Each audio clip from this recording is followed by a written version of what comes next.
Salam, puji Tuhan, kita berjumpa kembali di dalam ibadah online Gereja Allah Baik, Jemaat Daat di Surabaya. Sebelum kita masuk dalam perenungan firman Tuhan, mari kita bersama-sama berdoa. Tuhan Yesus, terima kasih untuk segala kebaikan-Mu dan kemurahan-Mu. Luar biasa Tuhan, hari-hari kami diri-Mu penuhi dengan kebaikan-kebaikan-Mu Tuhan. Terima kasih Tuhan. Saat ini pimpin kami Tuhan untuk menyampaikan firman-Mu. Pimpin acara ibadah ini mulai dari awal, pertengahan hingga akhirnya nanti Tuhan. Dan jamah setiap anak-anak-Mu dimanapun saat ini berada Tuhan. Biarlah penyertaan-Mu, pengasihan-Mu turun atas anak-anak-Mu semuanya. Terima kasih Tuhan Yesus, kami menyerahkan ibadah ini ke dalam tangan-Mu, di dalam nama Tuhan Yesus Kristus. Haleluya, amin. Puji Tuhan ya, kita berjumpa kembali saat ini dalam ibadah online di Gereja Allah Baik Jemaat Daat. Untuk topik saat ini kita akan bahas tentang percaya. Jadi jelasnya kita pakai topik percaya saja ya. Kenapa saya angkat topik ini? Karena apa? Karena sebagian anak-anak Tuhan mulai hilang rasa percayanya kepada Tuhan. Awalnya sih percaya, tetapi keadaan yang memungkinkan seseorang lupa bahwa dirinya memiliki Tuhan yang sanggup melakukan perkara-perkara yang besar. Terkadang karena himpitan ekonomi, terkadang karena himpitan masalah yang membuat seseorang lupa bahwa dirinya memiliki kepercayaan kepada Tuhan yang bernama Yesus. Nah, saat ini ayo saya ajak kembali Anda semuanya untuk memikirkan bahwa Anda ini memiliki Tuhan. Kembali lagi saya perjelas, dengar bahwa Anda memiliki Tuhan. Apapun keadaan yang Anda alami saat ini, pilihan yang tepat hanya satu. Tetap percaya bahwa Tuhan yang Anda sembah, Tuhan yang kita percayai di dalam nama Yesus, sanggup dan bisa dan mampu melakukan perkara-perkara yang luar biasa. Kita buka yuk di dalam firman Tuhan supaya apa? Supaya kita lebih lagi rasa percaya kita ini bangkit. Buka yuk di dalam kitab Yohanes pasal yang ke-14 ayat yang pertama. Dikatakan demikian firman Tuhan, janganlah gelisah hatimu, percayalah kepada Allah. Percayalah juga kepadaku. Ini yang dikatakan oleh Tuhan Yesus. Berapa banyak Anda mulai gelisah? Berapa banyak Anda mulai bingung? Berapa banyak Anda mulai berputus asa mungkin saat ini karena keadaan yang tidak bisa menguntungkan Anda? Dengar saudaraku, firman Allah berkata, jangan gelisah. Berarti kita tetap apa? Tetap percaya. Berarti kita tetap apa? Tetap semangat. Berarti kita tetap apa? Tetap kuat di dalam hidup ini bahwa kita memiliki Tuhan. Dikatakan, percayalah kepada Allah. Selanjutnya, percayalah juga kepadaku. Jadi dikatakan demikian firman Tuhan, percayalah kepada Allah, yang dimaksudkan percayalah kepada Tuhan Yesus. Allah yang bernama Tuhan Yesus. Bukan Allah yang lain. Ini perkataan Tuhan Yesus sendiri. Ayo siapapun Anda saat ini, jangan engkau gelisah. Engkau punya Tuhan yang bernama Yesus yang selalu memberikan pertolongan kepadamu. Nah, saya akan berikan contoh. salah satu tokoh di Alkitab yang diberkati oleh Tuhan luar biasa. Karena apa? Karena percayanya. Jika Anda percaya, buka hati Anda dan berserah. Tuhan, Engkau sanggup melakukan sesuatu di dalam hidupku. Apapun keadaan yang aku alami, Tuhan, dirimu sanggup melakukan kehebatan di dalam diriku. Ayo. Contoh ini, salah satu tokoh di dalam Alkitab namanya Maria.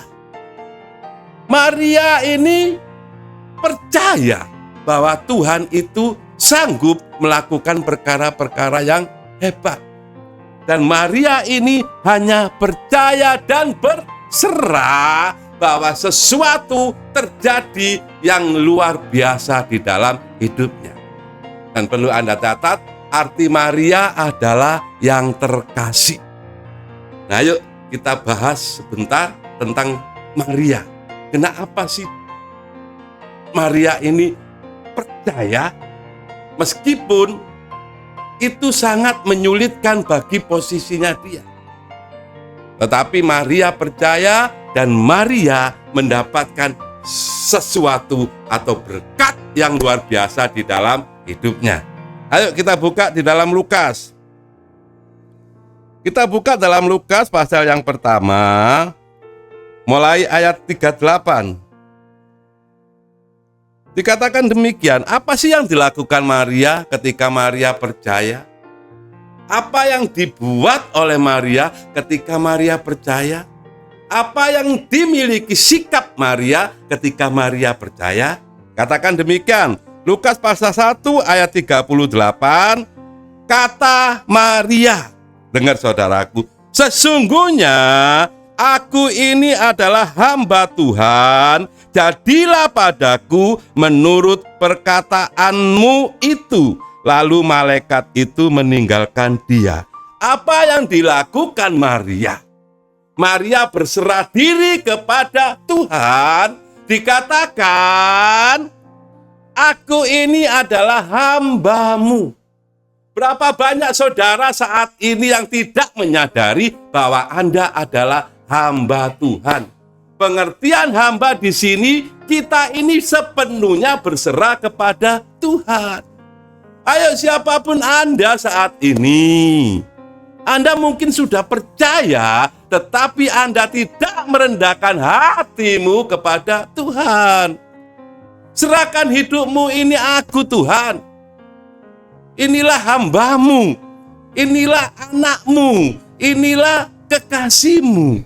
Jika Anda menyadari posisimu, ingat, Anda ini memiliki Tuhan. Kalau Anda adalah hamba Tuhan, berarti Tuhan di dalam hidup kita sebagai Raja atau Tuhan kita. Belajar dari Maria ini, menyerahkan hidupnya kepada Tuhan. Dikatakan selanjutnya apa? Jadilah padaku menurut perkataanmu. Jadilah padaku menurut perkataanmu. Ini Maria berserahkan diri kepada Tuhan melalui malaikat yang datang kepadanya. Bahwa Maria berserahkan diri dan total, apapun yang dilakukan Tuhan terjadilah. Berapa banyak Anda sekarang masih cuma berpikir-pikir, oh iya bisa Tuhan? Mampukah Tuhan mengubah hidupku? Bisakah Tuhan menyembuhkan sakitku? Ingat saudaraku, pilihan yang tepat bagi Anda cukup percaya. Ketika engkau menyadari bahwa Anda percaya, katakan, ini hambamu Tuhan, ini anakmu Tuhan. Jadilah kehendakmu di dalam hidupku. Dengar saudaraku, Tuhan tahu apa yang terjadi di dalam hidupmu. Tuhan tahu pergumulan apa yang terjadi di dalam hidupmu. Tuhan tahu masalah apa yang engkau hadapi. Masihkah engkau meragukan kebaikan Tuhan? Cuma terkadang kita nggak mau menyerahkan diri kepada Tuhan. Cuma kita terkadang nggak mau datang kepada Tuhan. Ayo saat ini, dimanapun Anda berada, apapun kenyataan yang terjadi di dalam hidupmu, tetap percaya saja bahwa Yesus sanggup melakukan perkara yang hebat di dalam hidupmu. Contoh Maria, aku ini hambamu. Pengertiannya apa? Aku ini tidak bisa berbuat apa-apa. Bisa seseorang berbuat sesuatu yang luar biasa kalau itu posisinya hamba? No. Saat ini, letakkan posisimu di bawah kaki Yesus. Inilah pengertian hamba. Jadikanlah dirimu hamba Tuhan. Artinya apa? Menyerahkan total hidupmu kepada Tuhan. Ketika engkau menyerahkan hidupmu di dalam tangan Tuhan, serahkan. Jadilah Tuhan apa yang menjadi kehendakmu. Nah, ketika Maria sudah melakukan ini, apa sih yang didapat Maria?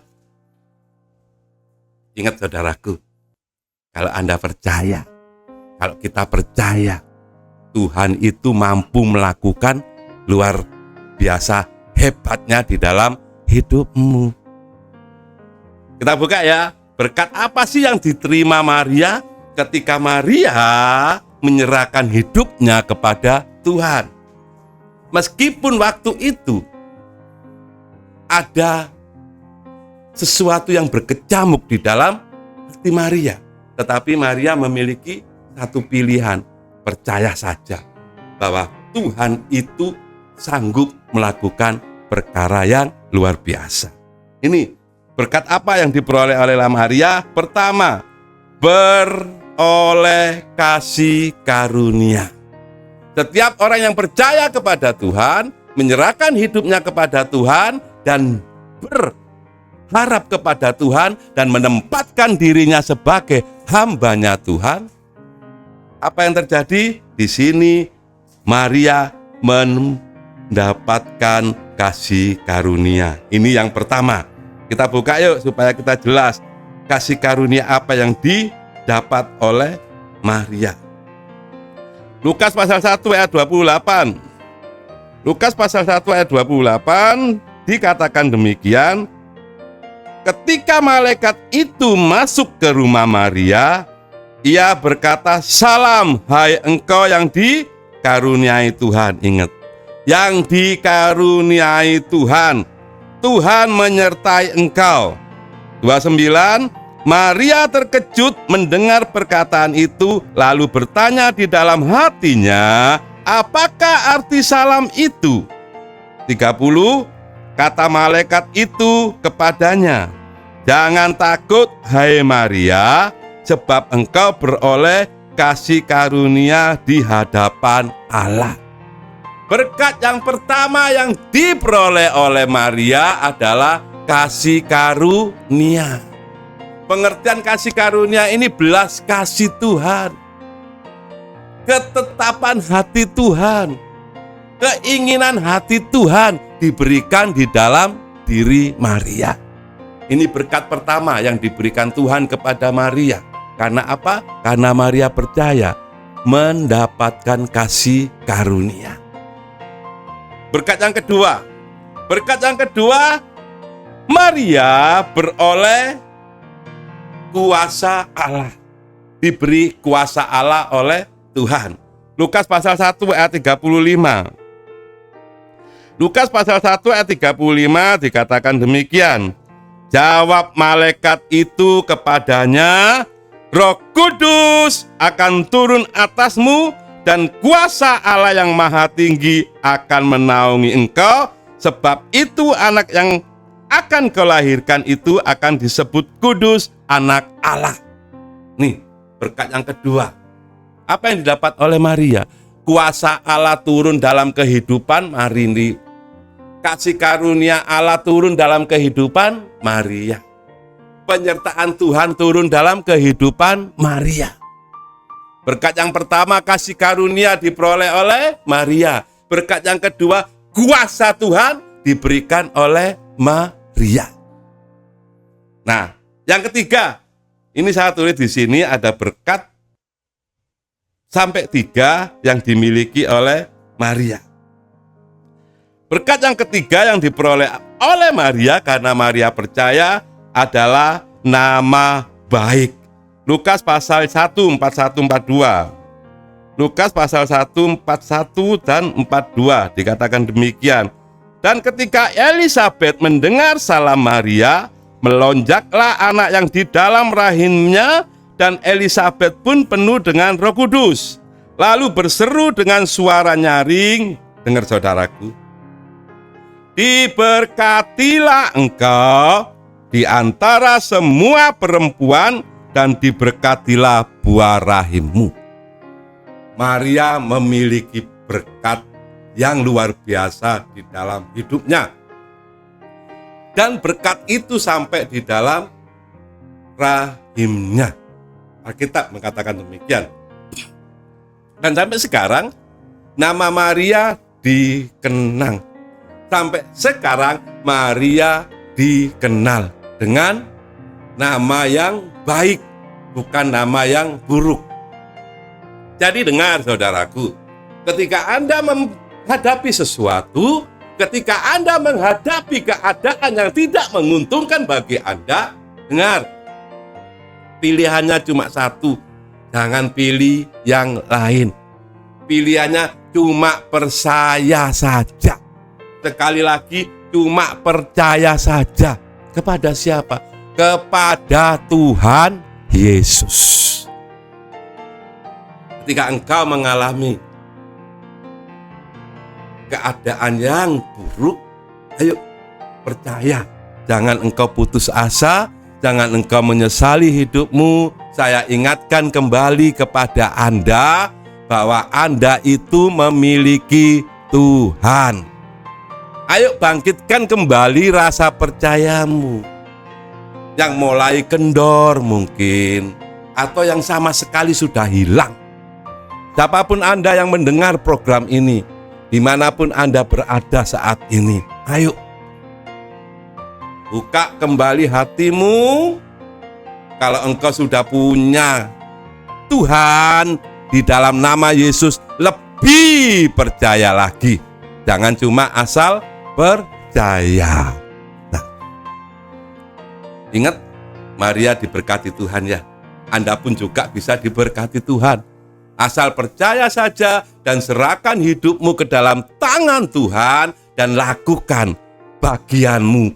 Dan Tuhan melakukan bagian kepadamu. Kalau engkau berserah kepada Tuhan, maka Tuhan yang melakukan keajaiban dalam hidupmu. Katakan di dalam hatimu saat ini, Tuhan, jadilah kehendakmu. Jika engkau menyerahkan dirimu ke dalam Tuhan, biarlah kehendak Tuhan yang turun atasmu. Dengar saudaraku, waktu itu Maria bisa saja menolak kenyataan ini. Karena apa? Karena tidak sesuai dengan kehidupannya waktu itu. Tetapi jelas ayat 38 mengatakan, jadilah kehendakmu. Dan Maria berserahkan diri ke dalam tangan Tuhan. Wis karepe Tuhan lah.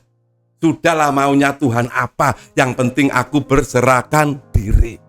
Itu adalah sikap yang percaya bahwa Tuhan sanggup. Waktu itu bisa Maria, oh sudah Tuhan, tidak Tuhan, aku tidak mau menerima kenyataan ini. Sudah Tuhan, aku tidak mau melakukan hal ini. Aku takut, aku tidak bisa Tuhan. Berapa banyak anak-anak Tuhan mengalami saat ini. Aku tidak bisa Tuhan. Masalah ini berat sekali bagiku. Aku tidak bisa Tuhan. Percaya kepadamu, sakitku gak mungkin disembuhkan olehmu. Berapa banyak anak-anak Tuhan yang mengalami hal ini. Pikiran kacau. Ayo sekarang saudaraku, anak-anak Tuhan yang terkasih, kita buka ya alasan Maria kalau waktu itu menolak berkat dari Tuhan, menolak keinginan Tuhan di dalam hidupnya. Kita akan belajar di sini. Ini alasannya kalau Maria tidak bisa. Logikanya masuk. Tetapi Maria tidak mau hidup di dalam logikanya. Lebih baik percaya saja.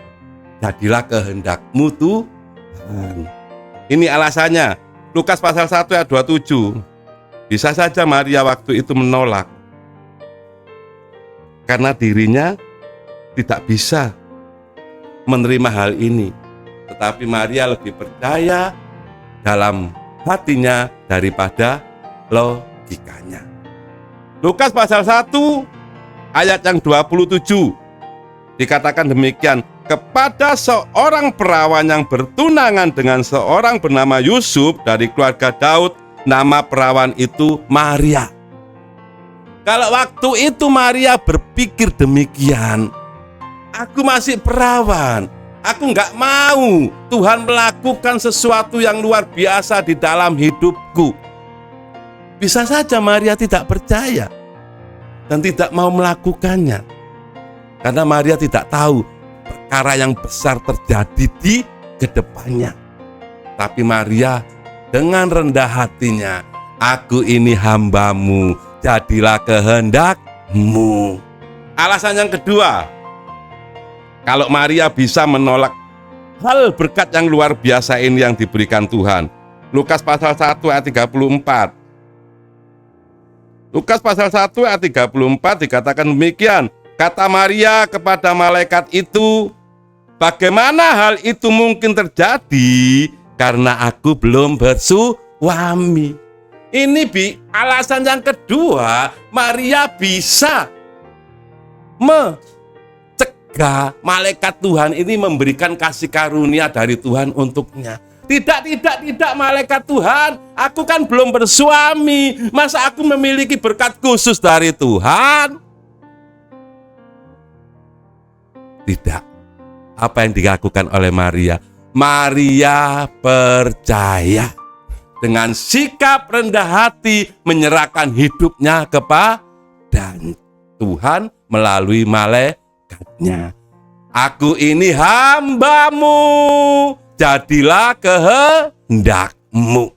Ayo siapapun engkau saat ini, apapun yang terjadi dalam hidupmu, katakan kepada Tuhan, Tuhan, aku ini hambamu, jadilah kehendakmu di dalam hidupku. Pegang hatimu. Katakan kepada Tuhan saat ini. Jangan engkau bermain dengan logikamu. Logika banyak pilihan. Tetapi hatimu yang dipenuhi dengan kasih Tuhan hanya satu pilihannya. Yesus Tuhan yang sanggup melakukan, percaya saja pasti terjadi di dalam hidupmu. Yang terakhir aplikasinya. Ini luar biasa saudaraku. Ketika Maria percaya, aibnya dihapuskan. Mujizat Tuhan terjadi. Tidak ada yang mustahil bagi Tuhan. Aplikasinya, Tuhan melakukan yang terbaik bagi orang-orang yang percaya kepadanya. Dan Tuhan tidak akan pernah meninggalkan orang yang percaya. Tuhan selalu ada di dalam hidup anak-anaknya. Dengar saudaraku, keburukan apa yang terjadi dalam hidup Anda saat ini, tetaplah percaya bahwa Yesus Tuhan sanggup melakukannya. Mungkin aibmu, mungkin keburukan tingkah lakumu. Dengar, kalau hari ini engkau datang kepada Tuhan, Tuhan sanggup melakukan perkara yang ajaib dalam hidupmu. Percaya saja. Lakukan bagianmu untuk berserahkan diri kepada Tuhan. Tuhan sanggup melakukan perkara yang ajaib. Lukas pasal 1 ayat 25. Lukas pasal 1 ayat 25. Lukas pasal 1 ayat 25. Kita baca untuk Anda ya. Lukas pasal 1 ayat 25. Pegang ini. Inilah suatu perbuatan Tuhan bagiku, dan sekarang Ia berkenan menghapuskan aibku di depan orang. Aib apapun yang engkau alami, dengar saudaraku, Tuhan sanggup menghapuskannya. Dan engkau memiliki perkenanan Tuhan. Datang kepada Tuhan dan tetap percaya saja. Tuhan sanggup melakukan perkara-perkara yang hebat. Ayo. Mungkin engkau merasa, Pak, dosaku terlalu banyak. Mungkin engkau merasa, Pak, aibku terlalu buruk. Mungkin engkau merasa, Pak, aku ini kotor hidupku. Apakah aku berkenan kepada Tuhan? Dengar saudaraku, kalau engkau tetap percaya bahwa Yesus sanggup melakukan perkara-perkara yang hebat, dikatakan Alkitab demikian, inilah suatu perbuatan Tuhan bagiku, dan sekarang Ia berkenan menghapus aibku di depan orang.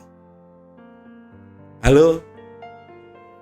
Jangan engkau gelisah lagi ya, percaya kepada Tuhan. Tuhan sanggup melakukan perkara-perkara yang hebat di dalam hidupmu.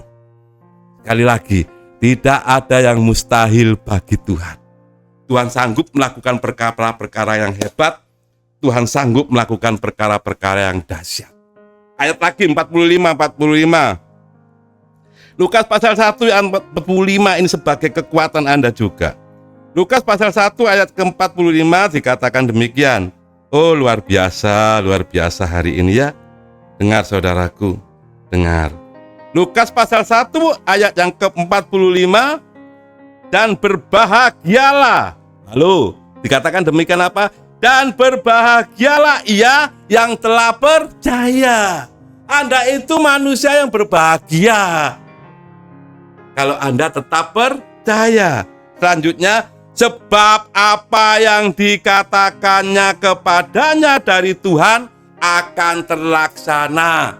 Saudaraku yang terkasih, apa yang dijanjikan Tuhan di dalam hidupmu pasti terlaksana. Tuhan bisa pakai siapapun untuk menolong engkau. Dengar saudaraku, engkau manusia yang berbahagia kalau hidupmu tetap percaya. Karena apa? Karena pertolongan Tuhan ada dan waktunya Tuhan akan terlaksana di dalam hidupmu. Puji Tuhan. Sekali lagi ayat yang terakhir. Lukas pasal 1 ayat 37. Yang terakhir, benar yang terakhir. Lukas pasal 1 ayat 37 dikatakan demikian. Sama-sama kita baca ya. Sebab bagi Allah tidak ada yang mustahil. Haleluya. Dengar saudaraku, bagi Allah tidak ada yang mustahil. Kekuatan apapun yang mengikat engkau, dosa apapun yang telah menenggelamkan engkau, perbuatan buruk apapun yang terjadi di dalam hidupmu yang pernah engkau alami, ingat Tuhan sanggup mengubah hidupmu. Dikatakan tidak ada yang mustahil bagi Tuhan. Mungkin kau pikir bisakah Tuhan melakukan perbuatan-perbuatan ajaib dalam hidupku? Dengar saudaraku, tidak ada yang mustahil bagi Tuhan. Siapapun Anda saat ini, ayo buka hatimu, buka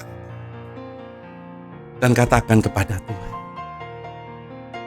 Tuhan, aku percaya bahwa dirimu sanggup melakukan perbuatan-perbuatan yang luar biasa di dalam hidupku. Katakan di dalam hati, Tuhan, aku menyerahkan diriku. Aku percaya, Tuhan. Aku percaya. Siapapun engkau saat ini juga, ayo, buka hati. Buka hatimu. Ingat, ada Tuhan yang sanggup merubah kehidupanmu. Ada Tuhan yang sanggup melakukan perkara-perkara yang hebat di dalam hidup. Ingat, percaya saja. Menyerahkan hidupmu kepada Tuhan, itu adalah keputusanmu saat ini. Buka hati. Mari kita berdoa bersama. Tuhan, ini kami membuka hati Tuhan untuk campur tangan-Mu. Biarlah saat ini Tuhan, perbuatan ajaib-Mu turun atas kami semuanya Tuhan. Dimanapun umat-Mu berada Tuhan, Tolong Tuhan, tolong Tuhan, tolong Tuhan. Ada keajaiban yang mengalir, yang terjadi dalam kehidupan anak-anak-Mu saat ini. Di dalam nama Tuhan Yesus Kristus. Haleluya. Amin. Tuhan Yesus memberkati.